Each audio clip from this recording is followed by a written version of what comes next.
Je vous remercie pour les quelques minutes que vous avez bien voulu nous accorder pour permettre à ceux qui étaient en train de monter de finir un café ou de prendre simplement le temps de vivre sereinement dont nous avons besoin. Aujourd'hui, nous sommes heureux de vous accueillir pour certains pour la seconde fois, puisque l'an dernier, nous avions inauguré ces rencontres avec un certain nombre d'entre vous que j'ai pu croiser.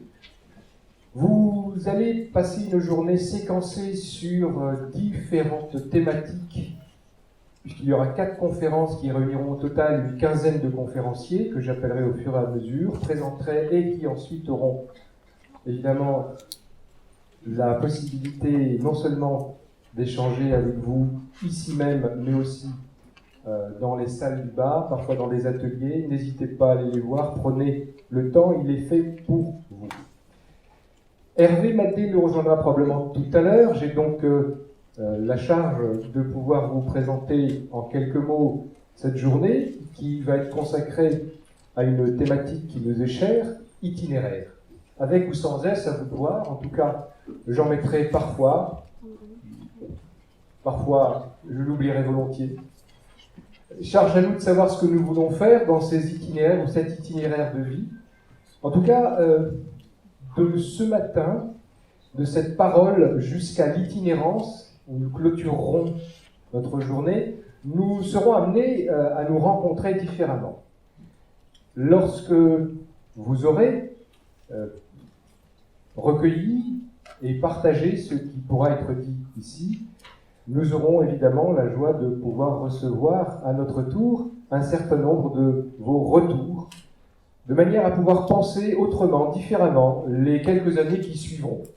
Puisque demain c'est la fête des mamans, permettez que je souhaite à la fois un joyeux anniversaire à mon ami Jean-Charles qui est par là, à tous ceux qui ont un joyeux anniversaire, à vous également aujourd'hui, aux mamans de demain et de toujours. Et pour pouvoir ouvrir ce premier thème, je vais appeler nos 3 conférenciers.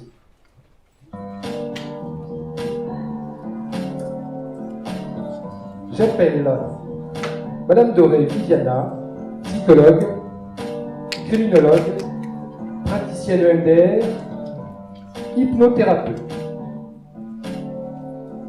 J'appelle Alain Seton, coach, thérapeute et bibliste. Et j'appelle Michel Delage, psychiatre, ancien professeur de service de santé des armées, systémicien. Je vous en prie, prenez place.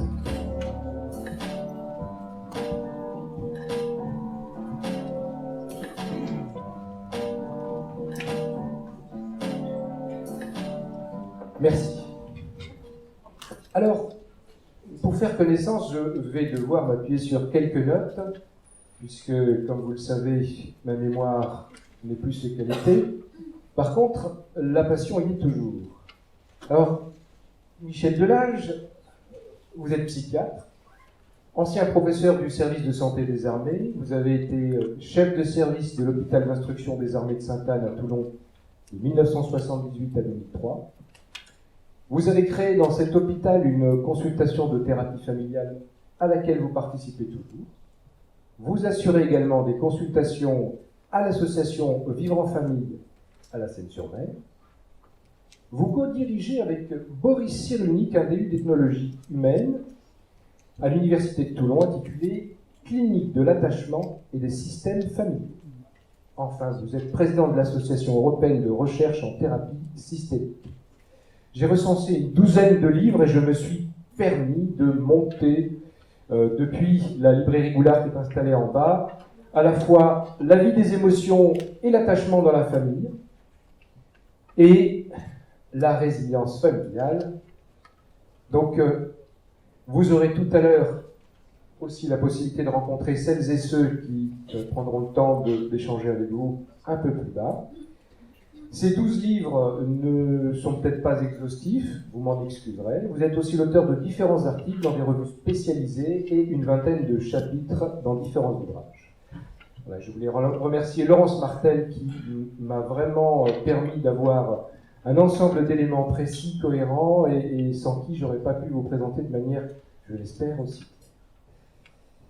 Alain Seton, Alain Joseph Seton, thérapeute, coach et formateur en accompagnement psycho-spirituel, formé à l'analyse transactionnelle, la gestalt thérapie et l'analyse jungienne, bibliste, auteur de plusieurs ouvrages, notamment Bible et Management, Gagner sa vie sans perdre son âme, et le coaching biblique, un accompagnement psycho-spirituel. Vous avez non seulement un certain nombre de vos livres qui sont en bas, et vous accueillerez évidemment celles et ceux qui viendront vous rencontrer, mais il se trouve que votre épouse est également présente. On peut vous repérer assez facilement tous les deux, puisque vous avez un gros bouquet de fleurs, hein, donc les rêves langage de l'âme de Sophie de la Lisseton. Elle a un gros bouquet de fleurs, et donc je trouvais que c'était un bon repère pour pouvoir vous retrouver. Enfin, nous avons avec nous Viviane Adoré. Vous êtes psychologue clinicienne, coach de vie, praticienne en EMDR, hypnothérapeute, criminologue, vous faites de l'analyse des pratiques, consultante et formatrice spécialisée dans le psychotrauma. Vous êtes cofondatrice d'un centre de soins pluridisciplinaire qui s'appelle Corpo et Spirito, où vous alliez spiritualité et bien-être. Vous avez une certaine vision humaniste de l'homme, de la pratique, dont vous nous parlerez. Vous avez été formé à la psychanalyse à Paris 7, avec une autre de nos intervenantes de ce jour, Claire Abarca, qu'on retrouvera tout à l'heure. Vous avez publié plusieurs articles et vous êtes co-auteur du guide des thérapeutes, que l'on retrouvera également, comme chacun de ses ouvrages, à la librairie Boulard, un petit peu plus bas. Alors, je vous remercie tous les trois d'être là. Et si vous le voulez bien, je voudrais m'engager avec, dès que j'aurai retrouvé mes notes, avec Michel Delage sur une réflexion qui m'a amené dans cette thématique à m'interroger sur donc, la parole, puisque vous disiez que cela vous renvoie à plusieurs idées, hein, notamment celle du développement du lien de l'en-deçà de la parole. Alors Michel Delage, je reste à la fois tout oui et suspendu à la fois à votre expérience et à ce en-deçà du lien de la parole. Oui, alors on peut l'aborder de deux façons, sous deux axes, si vous voulez. L'en-deçà de la parole, c'est d'abord, ça nous renvoie d'abord au développement. Parce qu'avant de parler, précisément, il y a toute une période, lorsque nous sommes bébés, où nous n'avons pas le langage. Et par conséquent, dans les interactions précoces, c'est le lien qui s'établit avec les figures de soins qui va permettre à la parole de s'établir. Alors, c'est important ce lien parce que c'est un lien qui est d'abord un lien sensoriel, corporel, et c'est sur la sensorialité, sur la corporalité que la parole va s'appuyer. La naissance de la parole, elle va s'appuyer sur ce monde de la perception, encore une fois, des éprouvés, qui est en deçà, donc, justement, de la parole. Ça, c'est au cours du développement. Mais ensuite, dans notre vie, nous continuons d'avoir ce langage qui s'appuie sur les perceptions, sur la sensorialité, bien que nous n'y faisons plus tellement attention, parce que justement nous avons désormais un langage développé et nous passons donc notre temps à parler sans nous rendre compte que nous parlons aussi avec notre corps. Et oui, pardon. Je vous en prie. Et juste, il y a des situations dans lesquelles précisément le langage du corps reprend, si je puis dire, toute sa force et le langage devient absent ou insuffisant. C'est quand on est confronté à des situations traumatiques et que des épreuves terribles, épouvantables, et qu'il n'y a plus les mots pour dire et penser les choses. Alors, vous m'ouvrez la porte à un échange que j'ai eu avec Madame Doré sur la parole mystérieuse, sur laquelle Alain Seton, évidemment, pourra rebondir, je pense. La parole mystérieuse dont vous me parliez, de ces mots magiques. Lorsque j'entends Michel Delage ouvrir sur la parole, le trauma et les mots, j'ai envie d'entendre ce que vous aviez dit il y a quelques jours sur ces fameux mots magiques dans nos échanges. Oui, bonjour à tous. Donc, effectivement, les mots en thérapie, excusez-moi, je suis un peu... voilà, mais ça va aller.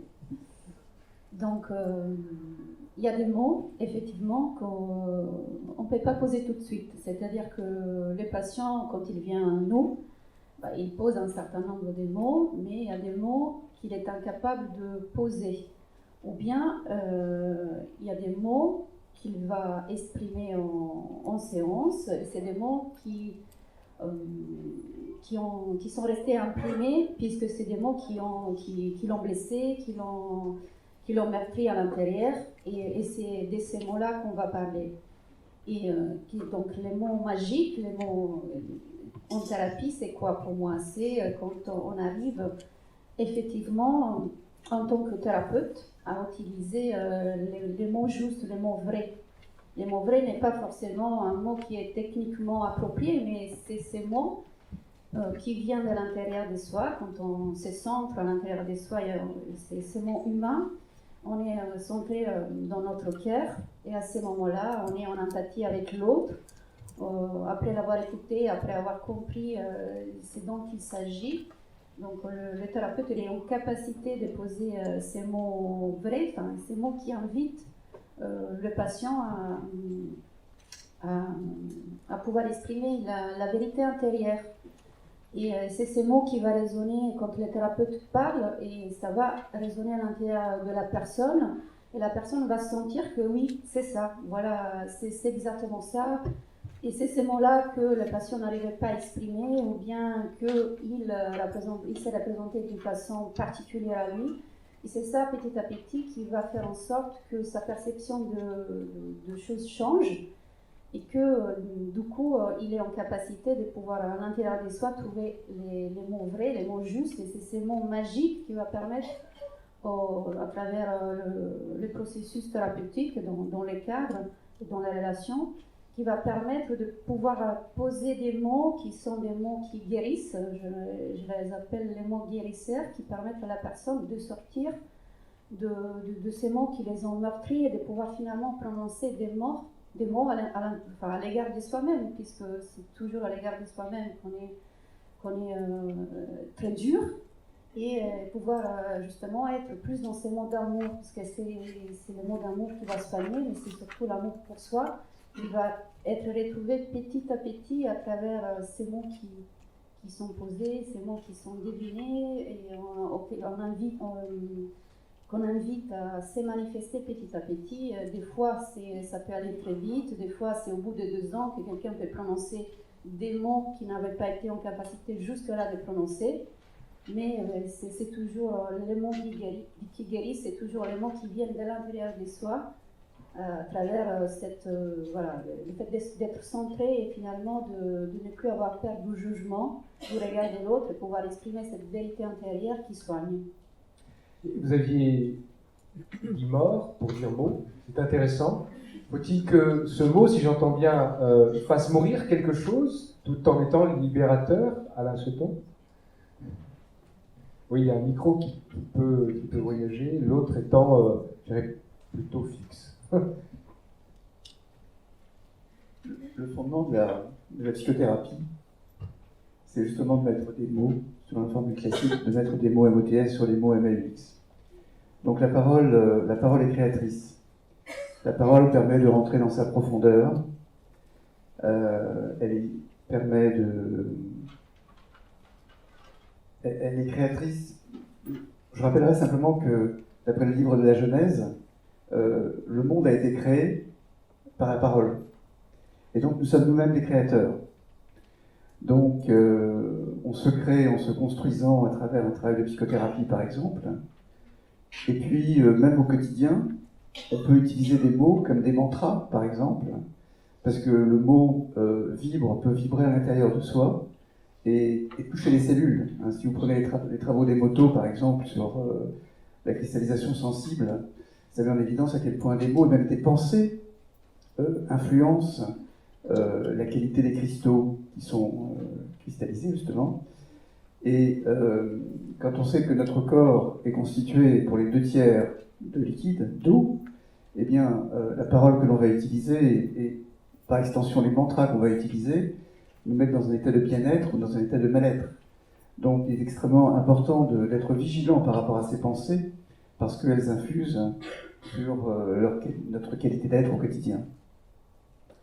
Cette cristallisation, lorsque j'y pense, fait-elle référence à une phase obligatoire, à une nécessité, ou nous indique-t-elle autre chose?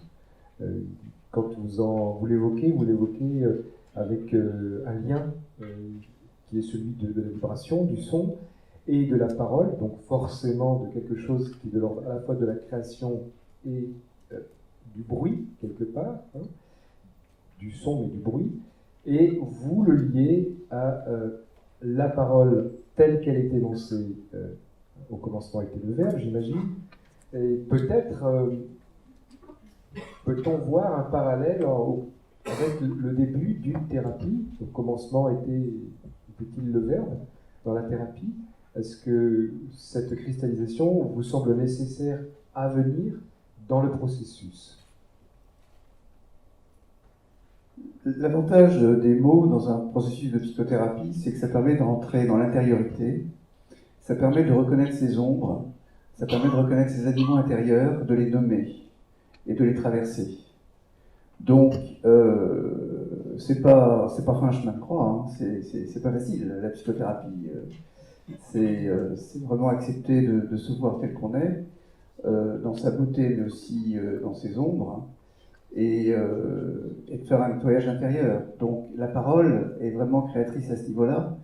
Elle permet d'aller vers sa vérité, de s'accepter, de se reconnaître, de s'accueillir et progressivement de s'aimer. Voilà.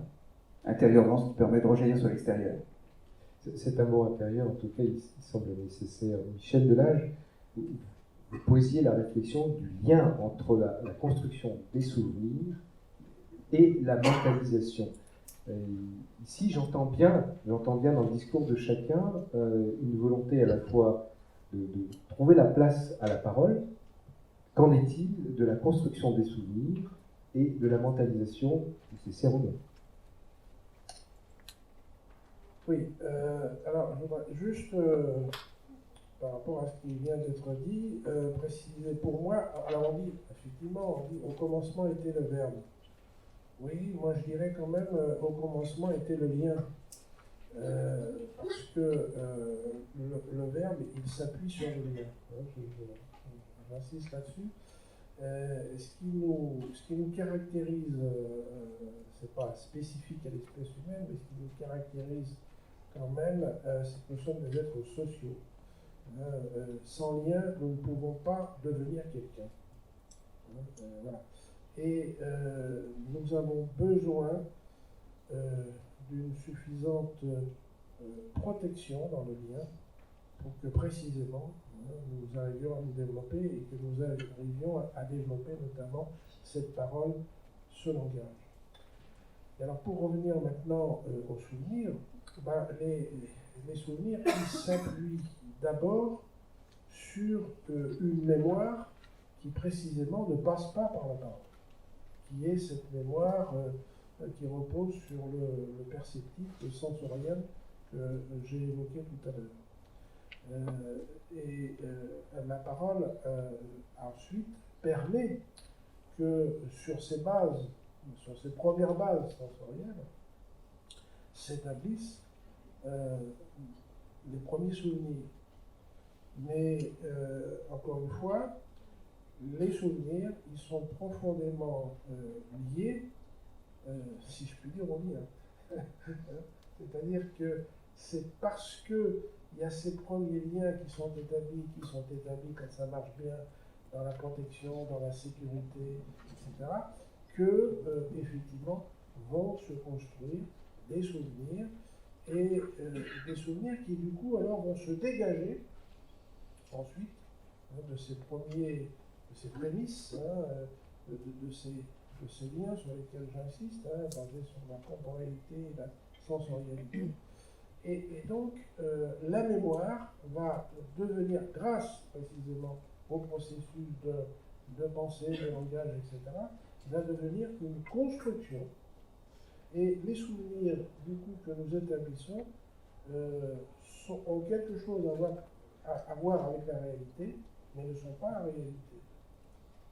La réalité est toujours transformée, déformée, et c'est donc le processus de mentalisation qui donc caractérise, qui désigne, disons, cette transformation. Merci. Comme Michel Delage faisait un écho à Alain-Joseph Sutton, Joseph, vous voulez rebondir sur le verbe, le lien, et puis, si vous voulez bien, on donnera donc à Madame Doré la suite de la parole pour faire le lien. On ne va pas rentrer dans un débat pour savoir qu'est-ce qui était le premier, est-ce que c'est la parole ou est-ce que c'est le lien. Je pense que ce que j'ai envie de dire, c'est que la parole est liée à la pensée. Et il y a des études américaines qui ont mis en évidence que, vous savez combien de pensées est-ce que nous avons par jour? C'est de l'ordre de 30 à 35 000 pensées. Et sur ces 30 000 pensées, il y en a 85%, entre guillemets, inutiles. Ça veut dire quoi, inutiles? Ça veut dire qu'ils ne sont pas pertinentes par rapport à la réalité de l'instant présent. Ce sont des pensées qui nous ramènent vers le passé ou vers l'avenir, et donc qui ne nous permettent pas d'être ancrés dans le présent. Donc, ces paroles qui sont liées aux pensées, il faut savoir aussi les filtrer. C'est-à-dire ne pas se laisser embarquer par les pièges du mental, par les errements du mental qui nous coupent de l'instant présent.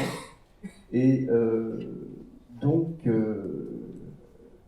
je crois que c'est un exercice psychologique et spirituel de pouvoir avoir une certaine maîtrise des pensées, ne serait-ce que pour s'ancrer dans l'instant présent, parce que c'est là où est la vie.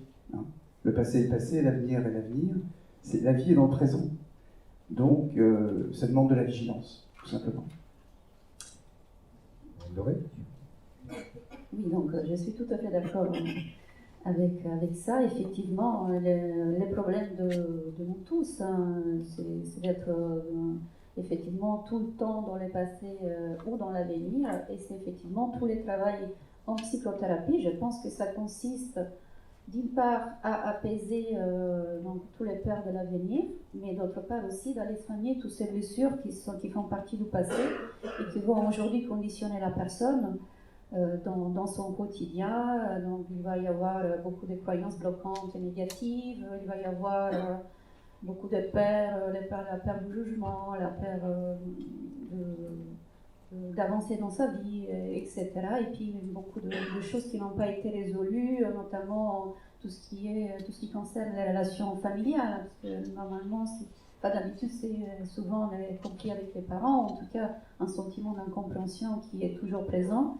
Et le travail dans les dispositifs thérapeutiques, à travers les liens, ça permet d'aller, en ce qui me concerne, soigner toutes ces blessures du passé, essayer de travailler sur les croyances qui nous ramènent toujours au passé, qui nous empêchent d'être dans les moments présents, et aussi d'aller apaiser également les peurs de l'avenir. Les peurs de l'avenir, c'est surtout la peur de la mort, hein, même si la personne ne les nomme pas forcément ainsi, et la peur de vieillir, qui est aussi la peur de la mort. Et en allant effectivement travailler dans ça à l'intérieur du dispositif, et puis en allant aussi être dans une sorte de spiritualité, ça peut être la méditation de pleine conscience ou beaucoup d'autres techniques qui aujourd'hui sont de plus en plus répandues, et heureusement, puisque ça fait beaucoup de bien. Et donc cela permet à la personne d'être beaucoup plus centrée, beaucoup plus à vivre dans les moments présents, qui effectivement c'est les seuls qui existent. Et ça permet de baisser donc, le nombre de pensées et d'être plus serein et plus connecté à soi-même. Donc, et quand on est connecté à soi-même, à l'intérieur de soi, on est connecté à l'amour, on est connecté au sentiment de bien-être, et c'est là qu'on peut vivre un peu plus sereinement. Se pose la question, si j'entends bien, des questions de parole, de lien. Il me revient en tête une phrase de Wallon qui disait que l'homme est un animal social, il l'est génétiquement. Donc forcément, la parole va lui servir. La gestuelle, les mains, du moins, il aura besoin de se rencontrer pour se trouver. Peut-être aller vers sa part d'ombre pour pouvoir y trouver une part de lumière et faire émerger de soi quelque chose qui lui permette un certain type de travail, parole magique faisant mourir peut-être à un instant une idée, une donnée, un parcours, mais permettant une renaissance, donc une naissance nouvelle. Je m'interroge donc sur la place de la parole. Et Michel Delage, disiez souvent qu'il y a un lien entre parole, soin et cheminement thérapeutique que vous avez tous commencé à effleurer d'une façon assez forte. Hein. Presque vous en êtes emparé avec une volonté ferme de pouvoir dire en quoi soins, parole et cheminement thérapeutique sont liés. Bah, oui, parce que nous, on soigne avec la parole. Hein. Alors, d'ailleurs que la question il y a un petit quelque chose qui est caché dedans. Parce que la parole appartient finalement au thérapeute et au patient. Et oui, justement. Alors là, on pourrait entrer dans je pense, dans une longue discussion. Parce que si on utilise les références de la psychanalyse, la parole, elle est quand même... le thérapeute attend la parole du patient. Et c'est dans la mesure où le patient s'exprime que le thérapeute va pouvoir, à un moment donné, lui faire retour sous forme de l'interprétation. Et on a tous appris notre métier comme thérapeute d'abord de cette façon-là. Et en réalité, moi, plus j'avance dans mon parcours, plus je perçois que dans de nombreuses situations, c'est d'abord la parole du thérapeute qui va être thérapeutique.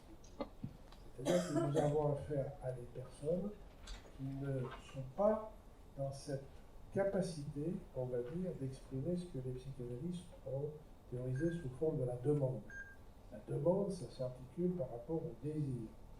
Mais nous avons de nombreuses situations dans lesquelles nous n'avons pas affaire à des personnes qui sont dans une problématique de désir, mais qui sont dans le besoin, qui souffrent, qui ont donc besoin de soins, besoin de reconnaissance, besoin de sécurité. Et c'est donc d'abord l'attitude, pas seulement la parole de l'instant, c'est d'abord l'attitude du thérapeute, c'est-à-dire ce qu'il va être capable de montrer de son engagement actif, de son intérêt personnel dans ce qui se joue avec le patient. Ce qui est tout à fait le contraire de la neutralité bienveillante dont Freud a parlé. Mais attention, il y a là, il faut savoir quand même qu'est-ce que l'on fait. Il ne s'agit pas de se lancer dans je ne sais quel interventionnisme, etc. Hein. C'est pour ça que ça mériterait tout un développement. Mais voilà, moi ce que j'avais envie quand même là de préciser. Je l'entends bien sur l'idée de vraiment prendre les interventions verbales du thérapeute. Elles peuvent modifier la signification que le patient confère à son expérience.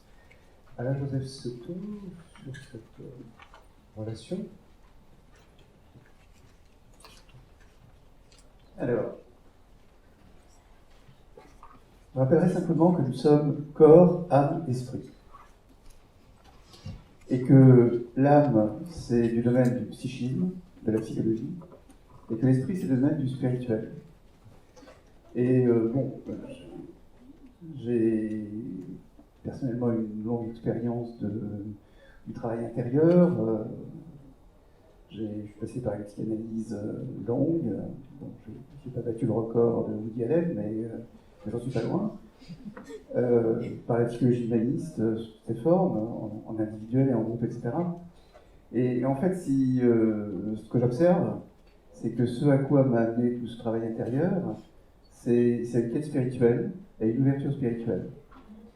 Et je pense que il y a beaucoup de psychothérapeutes dans cette salle, et c'est un travail absolument magnifique qui permet un travail de guérison au niveau de l'âme. Ce qui est intéressant, c'est de ne pas oublier la troisième composante, qui est quand même la composante essentielle, qui est la dimension spirituelle. On est dans un salon qui s'appelle Itinéraire. Je rappellerai que notre essence, l'essence de l'être humain, c'est la graine spirituelle qui a été déposée en lui. C'est ce germe divin qui devient progressivement l'être spirituel, qui devient le maître spirituel, qui devient le soi, ce que Jung a appelé le soi. Et je pense que une des fonctions importantes du psychothérapeute, qui lui-même a une sensibilité spirituelle, c'est d'éveiller, si son patient est potentiellement vendeur, c'est très important, on peut faire du sauvetage, d'éveiller son patient à cette dimension spirituelle. Alors je disais que nous sommes dans un salon qui s'appelle Itinéraire. Nous sommes tous des Adams. Vous et moi, l'ensemble de notre humanité sont des Adams. Et ce qui est intéressant, c'est que si on prend le mot hébreu Adam, eh bien, c'est que l'hébreu est une langue sacrée, et qu'il y a un très fort symbolisme attaché à chacune de ces lettres hébraïques. Eh bien, l'étymologie du mot Adam, c'est la présence divine dans le sang. Aleph, Dam, la présence divine dans le sang. Et les itinéraires de nos vies sont faits du passage de matrice en matrice. Il y a la matrice quand on était bébé dans le ventre de la maman, et puis il y a la petite enfance, et puis il y a l'enfance, il y a l'adolescence, il y a les différentes étapes de la vie, qui sont différents itinéraires ou différentes matrices. Et ce que nous dit le mot Adam, c'est que c'est la présence divine, la transcendance, qui nous aide à passer les différentes portes de nos différentes matrices. Donc, il y a cette présence divine en filigrane, qui est présente, à condition qu'on s'y éveille, et qui peut être aussi un aboutissement important d'un travail intérieur, d'un travail de psychothérapie, parce que c'est s'ouvrir à une dimension qui donne un sens absolument magnifique à la vie. Et je ne milite absolument pas pour une religiosité particulière, je crois que c'est très important de faire la différence entre spiritualité et religion, mais de s'ouvrir à cette dimension spirituelle peut être aussi un aboutissement magnifique d'un travail en psychothérapie, et là aussi, ça dépend de la sensibilité du psychothérapeute et de la demande potentielle du patient. Je vous remercie, vous avez resitué Adam dans le sang. On reviendra peut-être tout à l'heure sur une autre notion hébraïque qui vous est chère, qu'on pourra évoquer, qui renvoie au chemin et à la parole. Madame Doré, sur cette évocation, et j'entends chez Michel Delage et chez Alain-Joseph Seton cette nécessité de la parole vraie. Cette parole vraie, celle du thérapeute, celle qui doit émerger au sein de la démarche pour permettre au patient finalement de s'élaborer autrement. Vous la relevez à quel moment, de quelle façon? Si je devais, je dirais, est-ce qu'il y a un message dans cette parole vraie? Comment est-ce que vous la percevez? D'abord, je vais continuer à rebondir parce que je suis toujours d'accord. Hein. Et Et donc, effectivement, ce que je remarque la majorité du temps, c'est que quand on fait un travail thérapeutique complet, on va dire, parce que bon, voilà, il faut quand même que les patients restent du début à la fin pour que cela puisse se produire. Voilà. Et donc, je remarque que tout d'abord, donc on passe par des couches, disons, très sombres, où on va vraiment rencontrer notre partie sombre, nos démons auxquels il faut se confronter. Enfin, il faut avoir le courage de faire ça, et petit à petit, on va remonter de plus en plus, et on remarque justement quelque chose de spirituel qui va émerger. Alors, des fois, ça émerge d'une manière tout à fait spontanée, et d'autres fois, c'est la personne qui se pose des questions, c'est notamment la question du sens, le sens de la vie. Mais cette question-là, donc cet accès à la spiritualité et cette question du sens ne peut pas advenir si d'abord un travail n'est fait dans ce sens-là, puisque si voilà, on est trop loin, trop déconnecté de cette partie spirituelle, de cette étincelle divine qu'on porte en nous, effectivement, on ne peut pas accéder à cette dimension. Mais à travers les travaux que la personne prend le courage, parce que ce n'est pas facile de se confronter à ses propres démons, de faire, on assiste bien sûr à cet éveil spirituel qui peut se manifester sous différentes formes. Des fois, c'est vraiment extraordinaire, et puis je trouve que ça arrive de plus en plus souvent, donc ce qui me fait très plaisir. Et donc, effectivement, c'est là que la parole vraie peut émerger, puisque c'est cette parole vraie, c'est quand on est connecté à cette partie spirituelle de nous-mêmes, donc on est connecté à la partie émotionnelle, à la partie le cœur n'est plus dans les mentales, on n'est plus dans les mentales, on est descendu beaucoup plus bas. Et là, la parole vraie peut émerger, donc la question du sens peut être abordée d'une façon beaucoup plus cohérente à ce moment-là. Michel Delage, sur cette parole vraie que vous évoquiez, sans la nommer peut-être, si j'ai bien entendu, il me semble entendre dans les propos que vous teniez au regard de la mentalisation, quelque part, l'élaboration, une nécessaire obligation d'avoir cette parole vraie, aussi bien pour le thérapeute que pour le patient. Je fais volontairement le lien entre parole et vérité, mais en n'utilisant pas le mot vérité, mais en disant vrai, puisque la vérité, je ne l'aborderai pas. Eh oui, parole vraie. Oui, Vous avez pris le soin de me dire tout à l'heure que la réalité n'était qu'un artefact, pour ainsi dire. Absolument. Ouais, moi, je ne sais pas si j'utiliserais le terme de parole vraie. Je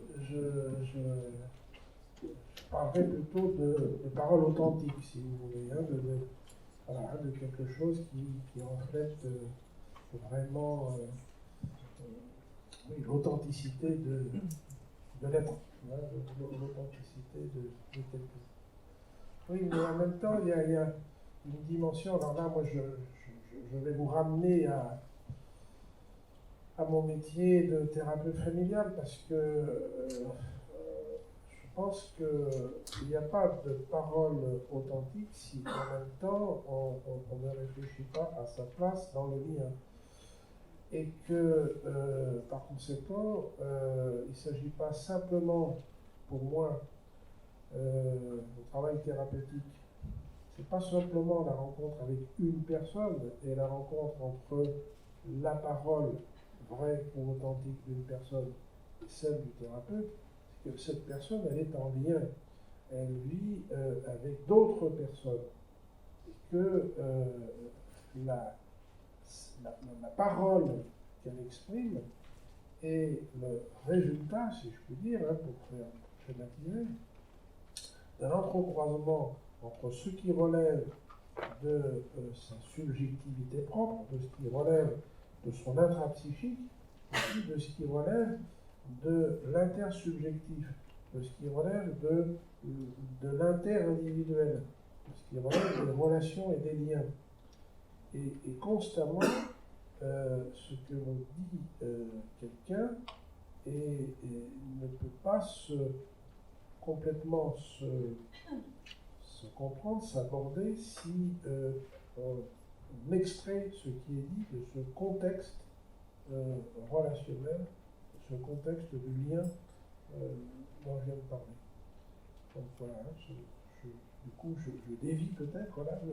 En fait, on élargit quelque part la puissance de la parole. Peut-être tout à l'heure, s'interrogera-t-on sur l'absence de parole. Et donc forcément, une autre dimension à la parole. Mais sur ce que vous venez de dire, entre la parole et le lien familial, hein, Alain-Joseph Sauton, comment faites-vous cette parole, vous la situez comment sur le lien familial et l'appropriation qu'on peut s'en faire finalement?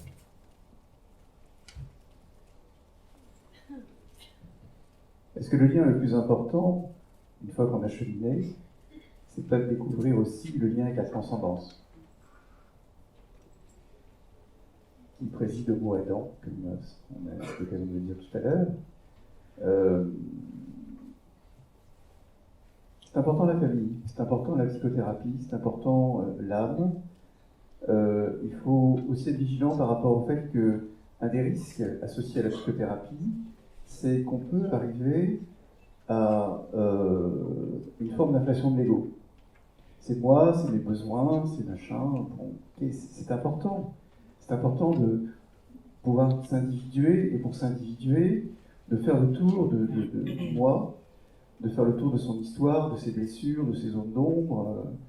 Transformer la grenouille intérieure en prince ou en princesse, c'est un travail absolument magnifique. À mon sens, ce n'est qu'une étape. Ce n'est qu'une étape. Et c'est intéressant parce que lorsqu'on parle, bon, moi je suis de sensibilité biblique, judéo-chrétienne, et quand on parle de la Bible, on parle de la parole.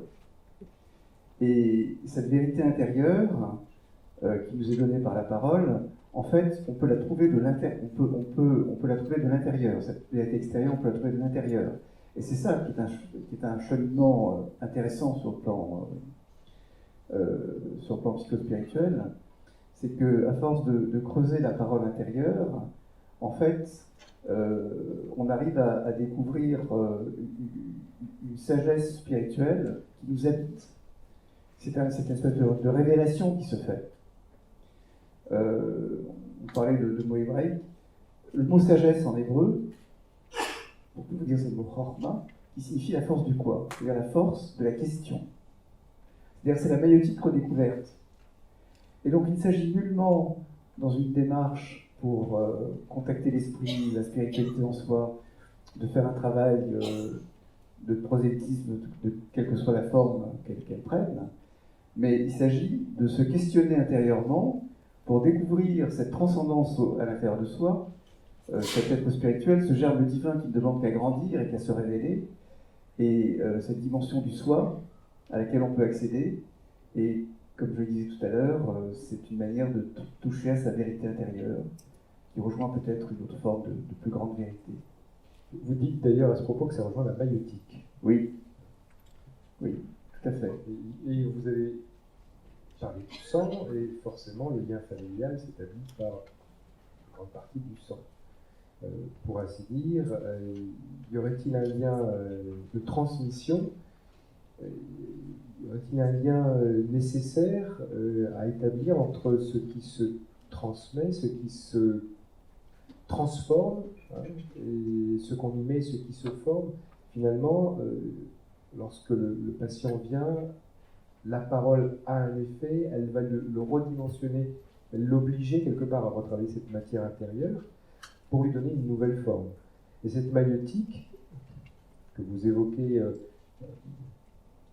dans différents ouvrages que vous avez publiés, elle semble vraiment être préoccupée par l'idée de faire émerger chez l'autre un processus d'autonomisation et de libération. Absolument. C'est le fameux thème de l'individuation dont parle Jung.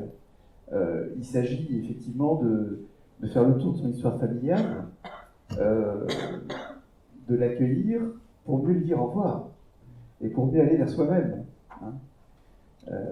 C'est ça l'enjeu, c'est pas de tourner en rond dans des répétitions familiales, mais c'est de trouver sa propre identité au fond de soi-même Et c'est en cela qu'il y a un travail à une nouvelle matrice, à un nouvel espace, à un nouvel itinéraire, qui permet de prendre conscience de cette dimension spirituelle et de voir quelle forme de croissance est-ce qu'on peut lui donner. Je l'entends bien dans une idée un peu exponentielle, se libérer du cercle pour engager la suite de Fibonacci. Pour l'instant. Voilà. Madame Dorel, sur cette parole vraie, authentique, nous rappelle Michel Delage, intérieure, nous dit Alain Joseph Seton, cette nécessaire parole, en tout cas avant que nous nous intéressions à son absence. Oui, donc effectivement, donc je reprends la question de la parole concernant la famille, puisque quand la personne arrive en thérapie, donc elle va dire, elle va raconter certaines choses qu'ils ont entendues en famille, notamment quand ils ont eu une famille qui n'a pas très bien fonctionné, on va dire, pour ne pas dire dysfonctionnante. On peut dire que cette parole était blessante, elle était un peu destructrice. Donc, des fois, les personnes peuvent formuler ces mots et des fois, il y a une absence des mots. Cette absence des mots qui vient de quelque chose d'innommable, puisque ça a été effractant pour la psyché. Et donc là, il s'agit de repenser ces liens, de ne pas rester figé, complètement congelé dans ces rapports où la personne s'est positionnée en tant que victime, en tout cas elle a été positionnée en tant que victime. Et là, il y a tout un travail à faire où on va démêler, on va démêler tout ça et on va travailler sur ces mots qui ont été dits, qui ont détruit, qui ont fait des dégâts, qui ont fragilisé. Et donc, c'est un retour en soi afin de retrouver, en tout cas, de recréer de nouvelles ressources sous lesquelles pouvoir s'appuyer pour reconstruire son propre ego, puisque l'ego a aussi son importance. Puis quand il est trop présent, effectivement, il faut passer à une autre étape. Mais avant de passer à cette étape de l'élévation spirituelle, effectivement, il faut déjà reconstruire sa propre identité, son propre ego. Et puis, pour arriver effectivement à un détachement de sa famille, mais ce n'est pas un détachement, je ne sais pas l'épice et tout, c'est comme une réconciliation intérieure qu'il faut faire, puisque sans réconciliation intérieure, quelque part, il ne peut pas y avoir de détachement, puisqu'on se détache une fois qu'on a accepté sa propre famille, on a accepté ce qui s'est passé, on a accepté que l'autre, des fois, il a fait comme il a pu, il ne pouvait pas faire autrement. Et quelque part, on va casser de cette façon cette chaîne transgénérationnelle, pathologique, qui se répète des fois de génération en génération. Et c'est souvent les générations d'aujourd'hui qui arrivent à casser ces chaînes, puisque aujourd'hui, il y a beaucoup plus de conscience de tous ces mécanismes de répétition transgénérationnelle. Et on insiste à des libérations, ce qu'on peut dire, à des libérations qui permettent ensuite de se libérer aussi, en tout cas de ne pas rester centré sur soi, et s'ouvrir à l'autre et comprendre que le lien à l'autre est important et qu'il n'est pas que destructeur, mais qu'il peut amener des choses positives. Donc on passe de quelque chose qui était détruit à quelque chose qui est apaisé et ensuite qui peut se reconstruire d'une autre façon. Et cette parole vraie, encore une fois, ça intervient une fois que la personne a pu reformuler les choses d'une façon beaucoup plus consciente, beaucoup plus apaisée, sans rester dans les passés, mais en se disant d'accord, bon, j'ai vécu ça. Aujourd'hui, je peux l'accepter, mais je sais qu'aujourd'hui, je peux faire autrement, je peux me sentir autrement, et je peux surtout faire autrement avec mes enfants, avec mon entourage, et c'est quelque chose qui libère. Michel Delage, quand la parole n'est plus possible, vous utilisez un terme, vous dites les tuteurs de résilience à propos des familles de marins, un petit peu lu ce que vous aviez publié, qui m'a vraiment éveillé l'esprit. Et vous parlez de la résilience face au traumatisme psychique, notamment dans votre livre La résilience familiale. Ces tuteurs de résilience, comment vous les mettez en lien avec cette impossibilité de parole, ou plutôt lorsque la parole n'est plus possible? Parce que ça, c'est votre réflexion exacte. Je ne voudrais pas la tronquer. Entre impossibilité et ne pas être possible, il y a une différence. J'ai trouvé l'approche extrêmement novatrice, pour ainsi dire. La parole n'est plus possible, mais située dans ce lien avec la résilience et ces tuteurs de résilience. Oui, alors là encore, ça mériterait tout un développement, parce que la résilience est un terme qui est victime de son succès et on met tout et n'importe quoi derrière la notion de résilience. Notamment sous l'influence aussi des anglo-saxons, parce que la résilience tend à être considérée comme un mécanisme particulier d'adaptation. Et donc, on peut qualifier tout et n'importe quoi de résilient. Si ce matin, en arrivant ici, j'ai rencontré, je ne sais pas, un bouchon sur la route et que j'ai pris une déviation, etc., que je me suis débrouillé pour finalement retomber sur mon circuit, enfin bref, on pourra dire que j'ai fait preuve de résilience. Non. Pour nous, quand je dis nous, je pense aussi à Boris Cyrulnik, parce qu'on ne peut pas parler de résilience sans parler de Boris Cyrulnik. La résilience, c'est quelque chose qui est susceptible de se mettre en place après le traumatisme. Le stress, c'est une chose, le traumatisme, c'est autre chose. Le traumatisme, ça veut dire justement la fracture psychique. Ça veut dire qu'il n'est plus possible de penser ce qui arrive ou ce qui vient d'arriver. La pensée est mise en suspens, en quelque sorte. Et c'est le monde émotionnel, à ce moment-là, qui envahit tout. Et dans ces conditions-là, la résilience, c'est pas un processus. D'abord, c'est un processus, c'est pas un mécanisme. Là aussi, il faudrait détailler, mais ça veut dire que c'est quelque chose qui est susceptible de s'enclencher, et puis ensuite qui va durer peut-être jusqu'à la fin de l'existence, en fait. Et ce processus, il ne peut véritablement s'enclencher que dans la mesure où la personne blessée peut s'appuyer sur un environnement extérieur soutenant. Donc c'est là où apparaît la notion de tuteur de résilience. Ça, c'est pas moi, c'est Boris Cyrulnik qui est l'inventeur de cette notion de tuteur de résilience. C'est-à-dire que quelqu'un est amené à s'appuyer sur les ressources de quelqu'un d'autre, ou de quelques-uns d'autres, c'est pas forcément une personne, et c'est cet appui qui va lui permettre de retrouver des ressources internes suffisantes pour à nouveau mettre sa pensée en route autour de ce qu'il a vécu, de ce qui s'est passé. Donc ça, c'est vraiment quelque chose d'essentiel.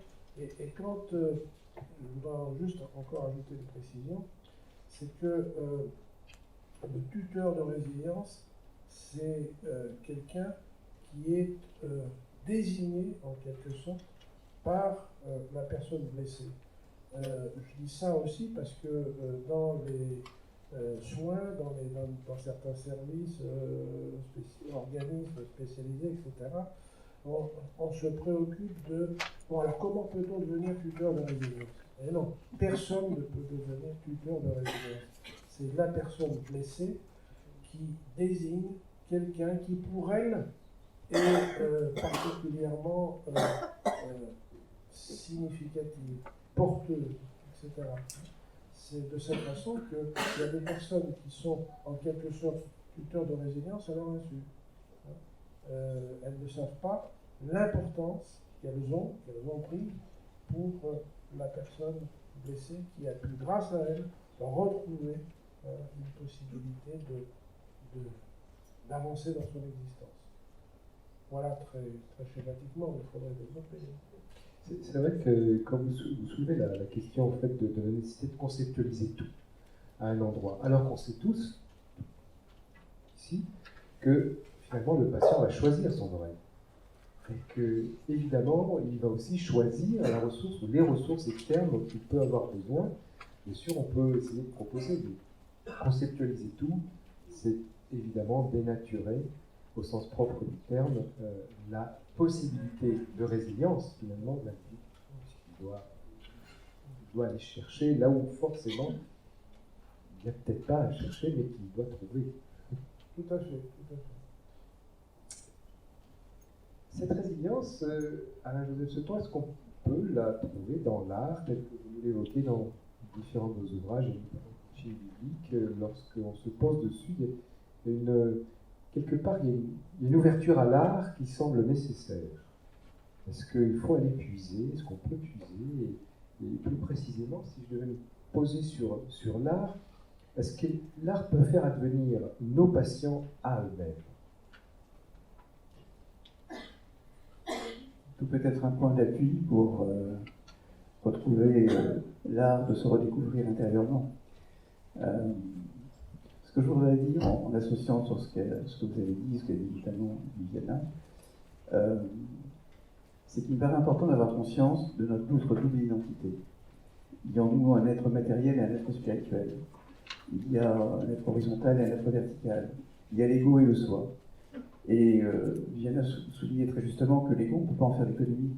C'est important, on met globalement 40 ans à construire notre ego, et 40 ans à essayer d'apprendre à le lâcher. Donc, voilà. Et puis c'est pas en écrasant la chenille qu'on fait émerger le papillon. Donc c'est important de prendre conscience de cet ego, mais de ne pas y être identifié. Voilà. Maintenant, vous avez parlé de ressources. Les ressources, elles se retrouvent à l'intérieur. On a tous potentiellement des ressources spirituelles. Des ressources spirituelles qui nous viennent d'expériences personnelles, souvent de l'enfance, enfouies, un grand traumatisme d'enfance, comme par exemple une trahison ou un abandon. En fait, lorsque vous faites revivre à un patient ce type d'expérience, il va découvrir une petite voix qui lui disait « je suis avec toi ». Et cette petite voix, ça peut être le début de quelque chose, d'une ouverture formidable. Il peut y avoir un choc de vie, il peut y avoir une NDE dont on va se souvenir et qui va être, si je peux me permettre, une forme de résilience spirituelle. On va découvrir en fait cet au-delà, au fond de soi-même, qui nous fait des clins d'œil. Alors est-ce qu'on donne une suite pour faire un chemin spirituel à partir de ça ou pas? Ça appartient à chacun. Il peut y avoir également des personnes marquantes, des grands-parents, des enseignants, des accompagnants spirituels, qui peuvent être des personnes ressources, dont on va aller rechercher les messages et qui nous ouvrent à cette dimension. Donc ça, c'est des points d'appui qui permettent de faire un chemin spirituel que l'on peut mener aussi loin que l'on veut. Et ensuite, chacun fera des choix personnels, mais c'est le soi qui frappe à la porte. Et est-ce qu'on va lui permettre de lui donner de l'espace? Est-ce qu'on va progressivement l'accueillir comme notre maître intérieur? Ça dépend du choix de chacun. En tout cas, il est présent. Merci à vous, ce temps bien adoré. Sur cette résilience, le patient, le lien, la résilience, vous l'entendez comment? Alors, donc, moi je pense qu'il y a des fois où la personne peut être capable de, disons, élaborer ce qui s'est passé suite à un traumatisme. Elle est capable de mettre des mots dessus, elle est capable de réfléchir, de pouvoir parler, de pouvoir raconter ce qu'elle a vécu antérieurement, de pouvoir exprimer les émotions. Et la même personne qui aurait vécu un autre traumatisme différent, à ce moment-là, elle n'a pas eu la capacité, disons, d'élaborer ce qui s'est passé. À ce moment-là, il y a quelque chose qui se fiche dans les moments présents.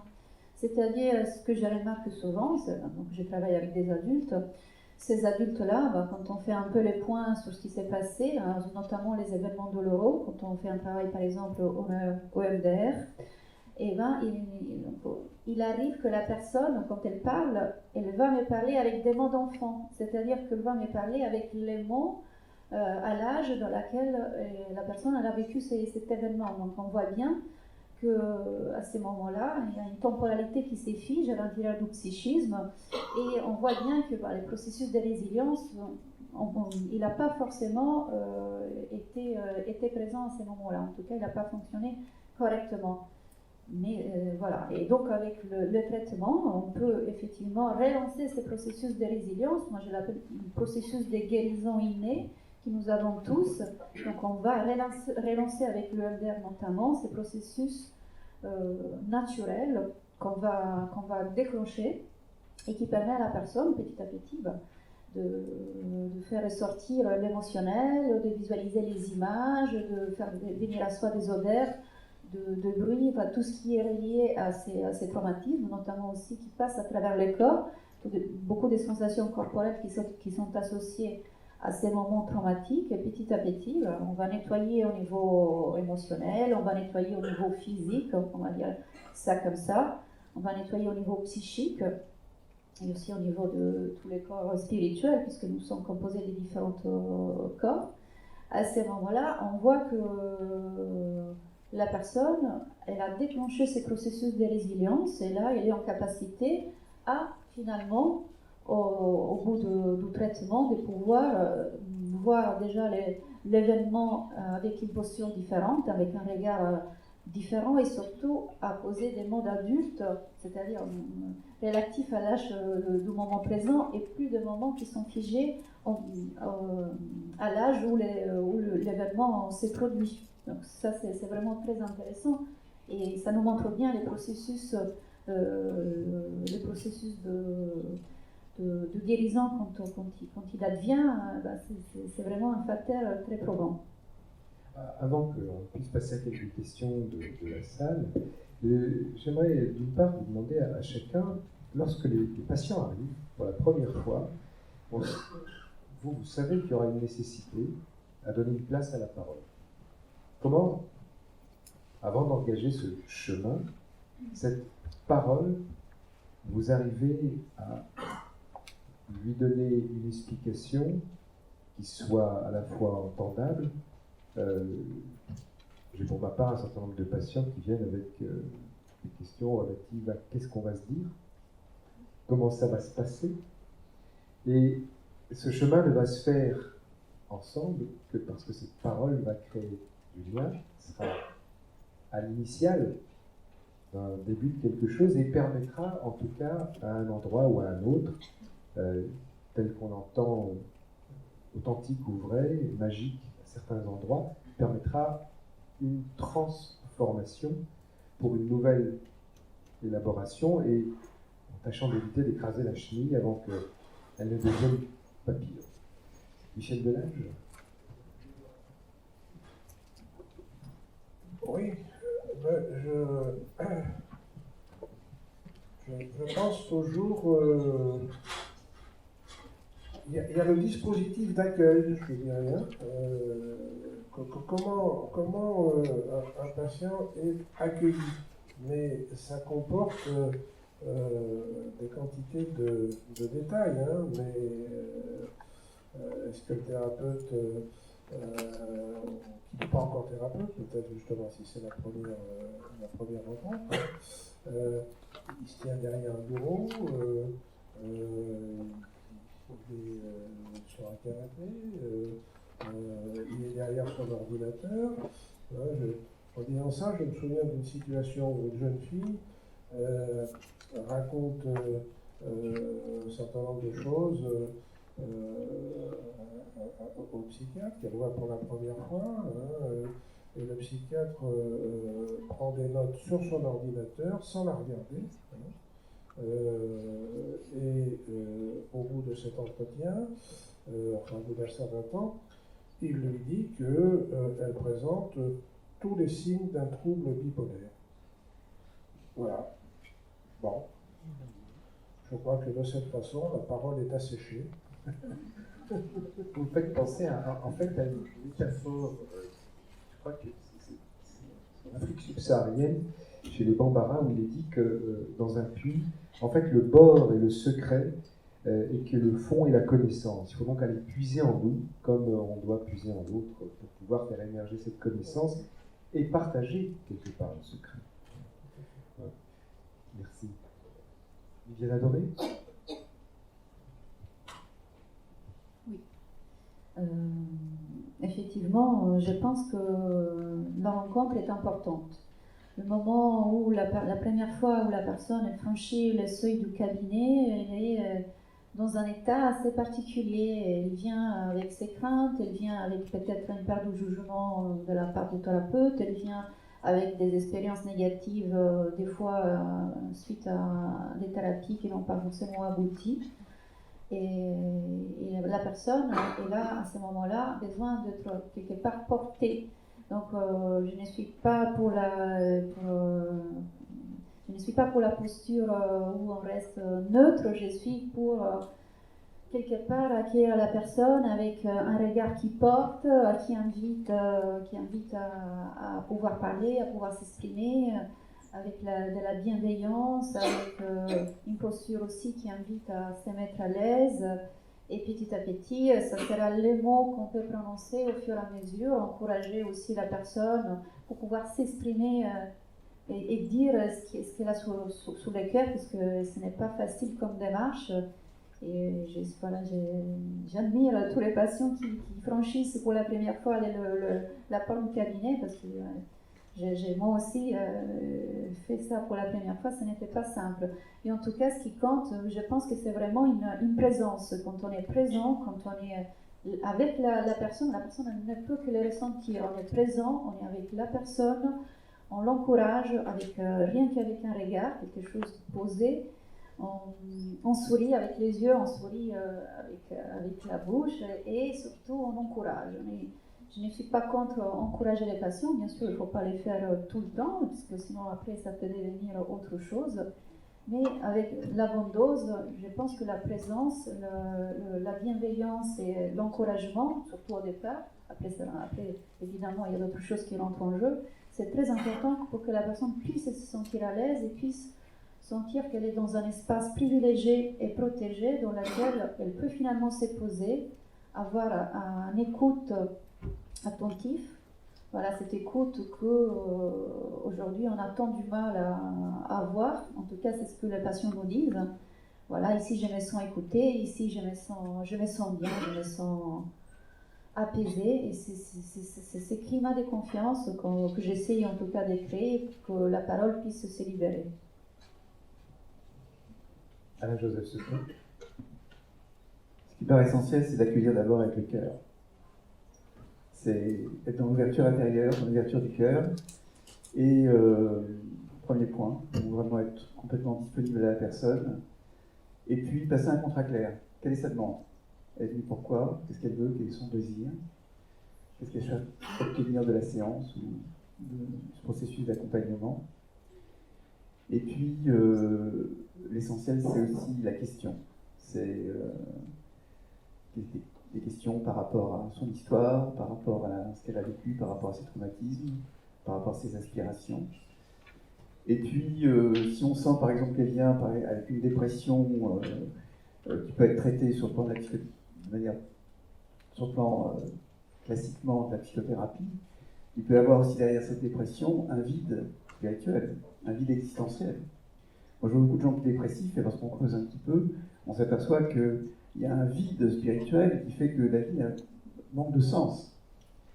Et même s'ils ont résolu un certain nombre de choses de manière classique en psychothérapie, en fait, il y a un vide existentiel qui a besoin d'être travaillé.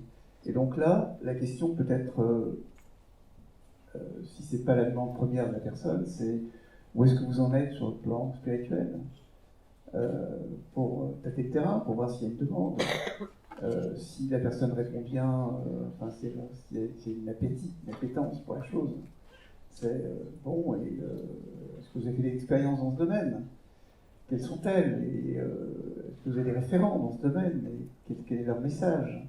Et donc, comme ça, progressivement, si on sent que la personne est demandeuse, encore une fois, c'est très important, l'ouvrir à cette dimension qui permet donc de travailler à la fois au niveau de l'âme et au niveau de l'esprit. J'entends bien, chacun d'entre vous dit que finalement ce vide, constaté ou un endroit qui amène à s'engager sur un chemin, est une recherche du plein. Définir ce fameux plein. Nous avons quelques minutes pour prendre prendre un certain nombre de vos questions, si vous le souhaitez, auquel cas nous allons vous tendre un micro afin de pouvoir vous entendre. Si vous voulez vous signifier par une main, nous vous verrons, du moins j'essaierai de vous voir de manière assez juste. Est-ce qu'il y a des questions que vous souhaitez? Oui. Alors, juste ici, si on pouvait avoir un micro pour monsieur, et si le micro ne vient pas de lui-même, monsieur, je vous propose de venir au micro, comme pour aller à Rome. Je ne vois pas de micro circuler, il y a 4 micros pourtant. Non?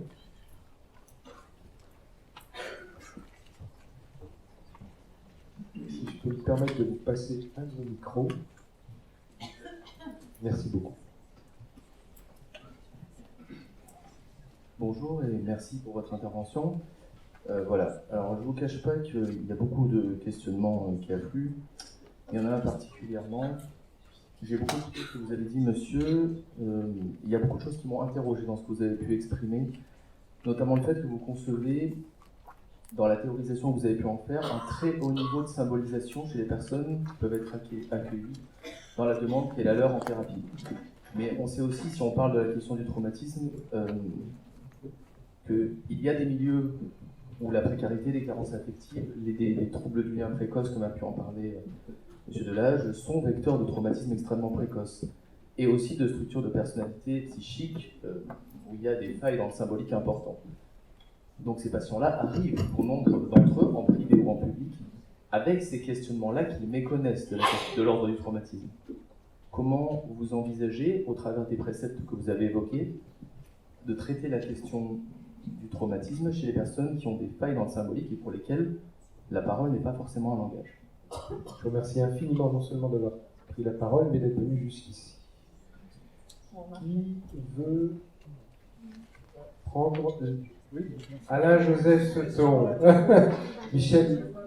Michel Delage nous invite à vous laisser la parole.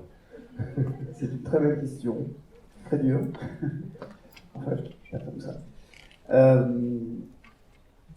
Je crois qu'il faut y aller étape par étape. Et les types de traumatismes que vous avez évoqués ont besoin d'être pris à la racine. L'accès au symbolique n'est pas du tout évident pour beaucoup de monde, beaucoup de personnes. Donc, s'il y a un traumatisme archaïque, peut-être même avant la naissance avant le langage, il faut accompagner la personne là où elle est, n'est-ce pas? Et donc, accueillir sa faille, accueillir sa blessure, l'inviter à la nommer comme elle le peut. Et ça n'est que progressivement, au bout d'un chemin qui peut être relativement long, qu'elle pourra accéder au symbolique. Parfois, lorsqu'on accompagne un patient, on l'accompagne dans les différentes étapes de sa vie. Et donc, je ne vois pas d'autre réponse que de le prendre là où il en est. Et je pense que c'est à ce moment-là, avec beaucoup de patience, que l'accès au symbolisme pourra se faire. Et ça invitera à un autre type de travail. Oui, non, je suis tout à fait d'accord avec ce que vous venez d'exprimer. Je crois que ça revient à ce qu'on a quand même dit déjà, peut-être sous d'autres formes depuis tout à l'heure, c'est-à-dire l'importance pour le thérapeute d'être dans une présence, dans une présence accueillante auprès du patient. Et c'est d'abord à ce niveau-là que je joue le travail thérapeutique, avant de parler du symbolique, etc. De ce point de vue-là, d'ailleurs, en matière de traumatisme, on parle tout le temps du débriefing, des cellules d'urgence médico-psychologique quand il y a des catastrophes, etc. Mais on est souvent avec ces structures, au début en tout cas, partis sur des malentendus, parce que ce qui est important, c'est pas tellement ce que les victimes ont à dire. Ce qui est important, c'est l'attitude que prennent les sauveteurs. Comment ils se comportent avec les personnes qui sont complètement fracassées. C'est ça qui est important. Et après, il y en a le reste, effectivement, bien sûr. Je vous remercie. Une dernière question, si vous le souhaitez, avant que nous puissions... oui, juste devant. Le micro est arrivé, nous vous écoutons. Je me posais la question de l'observation et de l'analyse du corps qui parle. Parce qu'on parlait de mots, de paroles, du symbolisme, mais justement ce qui est intéressant, c'est que le corps peut s'exprimer de manière non symbolique, puisqu'on est des mammifères. Et est-ce que vous l'observez en séance, vous l'analysez, ou vous le croisez avec le verbal ou pas? Merci. Vienne Doré. Effectivement, c'est une question importante, puisque, comme je disais tout à l'heure, certes, on travaille avec la psyché, avec les émotions, mais le corps, il occupe une place centrale, puisque le corps, il exprime toutes ces émotions que les mots ne disent pas. Donc, on a tout ce qu'on appelle aujourd'hui des symptômes psychosomatiques. On dit aussi que notre intestin, c'est notre deuxième cerveau, puisqu'il envoie plus d'informations au cerveau que les cerveaux ne lui envoient. Donc on peut voir effectivement que le corps, il exprime beaucoup de choses, et notamment quand on est dans un chemin notamment de vie avec des choses qui se répètent d'une manière négative, le corps il peut aussi tomber malade. Effectivement, c'est la dernière étape, puisque d'abord ça passe par la psyché, par les émotions, et le corps, lui, c'est le dernier qui manifeste, disons, cette souffrance. Et le corps, il exprime ça, et quand on va soigner dans une thérapie, on voit que le corps se libère. Le corps et l'esprit sont extrêmement reliés les uns aux autres. Oui, c'est tout à fait essentiel, et quelquefois le thérapeute peut être mis en difficulté si justement il ne fait pas attention à ça et s'il n'est pas lui-même suffisamment dans une position. Je vous raconterai brièvement un extrait de séance avec une famille. Il s'agit d'une famille, ils ont téléphoné avant de venir, et la mère a précisé qu'ils étaient très éprouvés parce que le père a été victime d'un grave accident cardiaque qui a nécessité une hospitalisation prolongée, une intervention chirurgicale, etc. Et bon, voilà, ils ont beaucoup de mal à vivre tout ça dans la famille. Et donc, ils se présentent, c'est une thérapeute qui les reçoit, et contrairement à ce qui a été annoncé au téléphone, il n'est pas question, tout d'abord, de ces troubles du père de famille. La mère prend la parole pour se plaindre essentiellement du comportement de l'adolescent. Dans cette famille, il y a un adolescent et puis il y a deux grandes filles qui poursuivent leurs études. Et l'adolescent en question, il se comporte comme un adolescent là, en séance, il est complètement avachi dans son fauteuil, voilà, l'ado typique, et donc une mère qui se plaint de cet adolescent qui, à la maison, n'en fait qu'à sa tête, répond, qui en classe ne fait pas grand-chose, etc., etc. Et puis, au détour de l'échange, à un moment donné, la mère signale qu'elle ne comprend pas pourquoi, en même temps, cet enfant, le soir, il lui arrive très souvent de pleurer. Alors évidemment, la thérapeute qui est au courant du motif qui les amène en consultation, là tout de suite, elle se dit, ça y est, là, et donc, elle va vers l'adolescent, elle lui demande un petit peu qu'est-ce qui se passe pour lui. À ce moment-là, cet adolescent se renfonce dans son fauteuil, se recroqueville, et commence à raconter la douleur qu'il a vécue à la suite de ce qui s'est passé pour son père. Et pendant qu'il est ainsi, le père qui est à côté de lui n'arrête pas de se frotter le cœur de cette façon en regardant son fils avec beaucoup d'inquiétude. Et voilà, la psychologue en même temps, vous voyez, la thérapeute, dans ce qui là est en train de lui être montré, et elle-même troublée à ce moment-là, sans doute parce qu'il y a des échos par rapport à sa propre histoire, je ne sais pas. Toujours est-il qu'elle zappe du coup, hein, et elle passe à autre chose, c'est-à-dire qu'elle s'adresse aux deux jeunes filles et elle leur demande des précisions sur leurs études, sur leur avenir. Pendant ce temps-là, l'adolescent est complètement, il se tient la tête, il regarde le sol, il est complètement, je pense, dissocié, on va dire, et la thérapeute n'y fait pas attention. Et son père continue, par ailleurs, à cet enfant à se frotter comme ça, dans la direction du cœur. Et puis, au bout d'un moment, l'adolescent sort de son état, reprend sa position avachie dans le fauteuil. Le père arrête à ce moment-là de se frotter, pousse un soupir et se mêle à la conversation avec les filles. Voilà toute une séquence, si vous voulez, où énormément de choses ont été dites au niveau du langage corporel, précisément.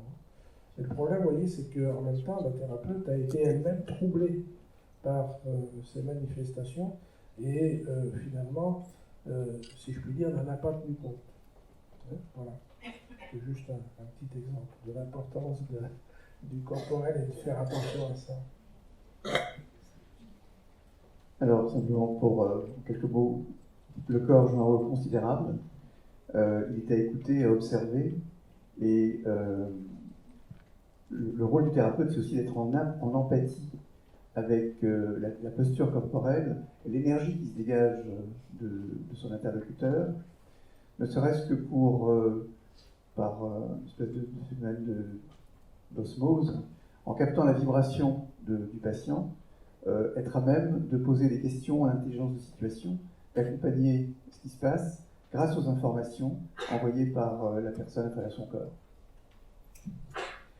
Avant qu'on ne se sépare, oui, justement, on va prendre une dernière question, mais Madame Doré, vous aviez eu une intervention qui faisait suite. D'accord. Il y avait une dernière intervention, vous avez vu, Monsieur Sutton? Ah oui, là-bas, très bien. C'est toujours dans ce coin, oui, Monsieur Michel Delage, j'ai remarqué que c'est ce coin-là qui est très actif. On va surveiller, là. Hein. Oui, le témoignage rapporté par vous, Monsieur Delage, m'a mis, moi, dans un suspense, parce que je me demande s'il n'y a pas des situations où, effectivement, il y a une mise en danger aussi. Et si le thérapeute n'est pas vigilant, il peut se passer des choses qui peuvent mettre en péril les personnes, le thérapeute lui-même peut-être. Et il me semble que c'est des choses qui sont extrêmement... on ne peut pas aller comme ça dans certains endroits sans être armé, parce qu'on peut provoquer sans le vouloir, tout en toute bien-pensance et toute intégrité, provoquer sans savoir des choses qui impliquent les santé, les personnes impliquées, hein, et le thérapeute y compris. Donc je trouve votre témoignage très alertant sur les vigilances que les uns et les autres doivent... voilà. Il me semblait d'ailleurs tout à l'heure que le mot vigilant avait été utilisé, et peut-être qu'on peut en faire un point d'appui. Hein. Un point d'appui, ce mot vigilant peut nous permettre d'avoir une véritable fonction opérationnelle.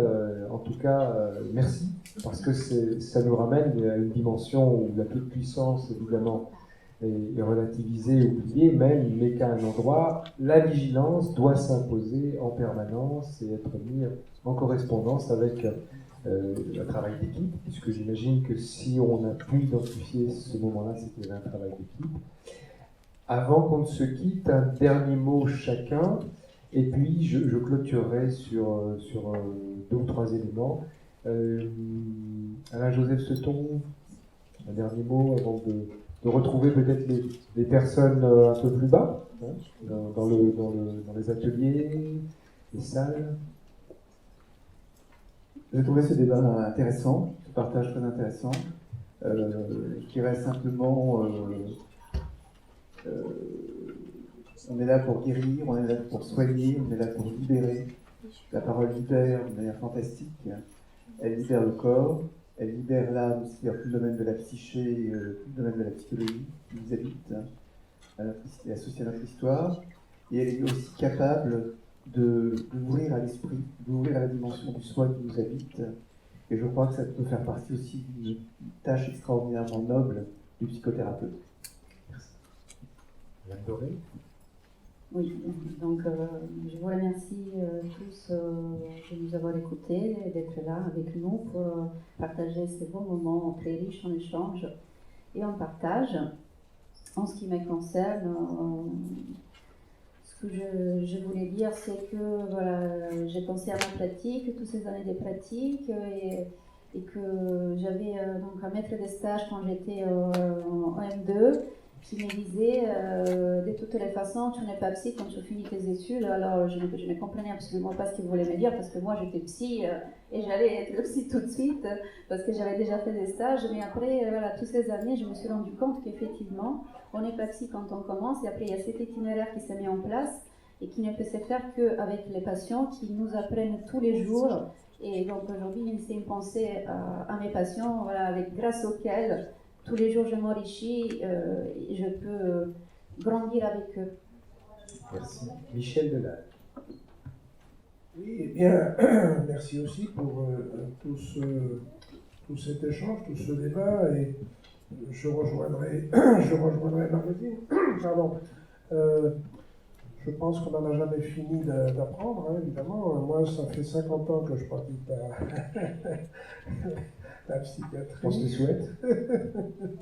Et donc, voilà, j'apprends toujours. Hein, et pour ce qui était du sujet de ce matin, voilà, je voudrais une nouvelle fois insister sur oui, l'importance de la parole, mais de la parole connectée, hein, connectée au corps et connectée au lien à l'autre. Hein, voilà. Merci infiniment. On peut vous retrouver tous les trois, Alain-Joseph Seton, Viviane Adoré, Michel Delage, un peu plus bas, soit dans les ateliers, soit sur les espaces qui vous sont réservés. Tous vos ouvrages sont disponibles. Donc, Alain-Joseph Seton, le coaching biblique, ainsi que votre épouse, sur le rêve du langage de l'âme, au niveau des grosses fleurs qui sont un bon indicateur. Viviane Adoré, le livre du thérapeute, sur votre stand un petit peu plus bas, et pour les échanges qui peuvent y avoir. Michel Delage, je n'ai pas pu prendre les 12 livres d'un coup, mais la résilience familiale, la vie des émotions et l'attachement dans la famille, ainsi que tous les conférenciers de ce jour sont représentés avec leurs ouvrages à la librairie Régular, qui est un petit peu plus bas, qui évidemment vous accueillera et pourra vous conseiller en fonction de ce que vous souhaitez. Je vous invite à rencontrer nos invités du moment, puis ceux qui suivront. Nous avons abordé ce matin dans cette première partie de la parole et du chemin. Je vous donne rendez-vous dans quelques minutes pour s'itinérer si vous voulez continuer à trouver ce qui est caché en vous ou chez l'autre. Merci infiniment.